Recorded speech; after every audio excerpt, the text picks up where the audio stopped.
নিশা হলে মহানগৰীত মাতাল হয় একাংশ সীমা চেৰা যায় সুৰাপাৰী উদ্ভণ্ডালীৰ যোৱা নিশা উবাৰ কেব পিছা কৰি একাংশ উদ্ভণ্ডালীৰ সৃষ্টি কৰে একাংশই উবাৰ গাড়ীখনত যাত্ৰী ৰূপে আছিল এগৰাকী মহিলা আৰু এজন যুৱক গাড়ীখন আগচি ধৰি ভাবুকি দিয়ে উবাৰ কেব চালকে ঘটনা সংঘটিত কৰাৰ পাছতে সুৰাপাৰী যুৱকৰ মন্তব্য মন গৈছে ভাল লাগিলে খাই আহিছো সমগ্ৰ ঘটনা বন্দী হৈছে উবাৰ গাড়ীত থকা কেমেৰা থকা গম পাই ঘটনাস্থলীৰ পৰা পলায়ন কৰিছে উদণ্ড যুৱকে দৃশ্যাংশ কেমেৰাত বন্দী হৈছে এক্সক্লুসিভ ভিজুৱেলছ আমি আপোনালোকক দেখুৱাইছো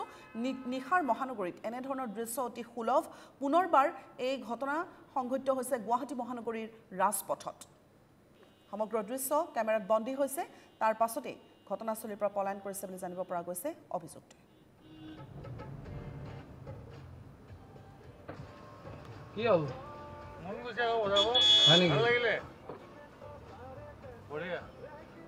খাই আহিছ খাই আহিছো যা যা কি কৰিবি গৈ থাক কৈছে এটা ডেস্ক কেম লগা আছে গম পাইছ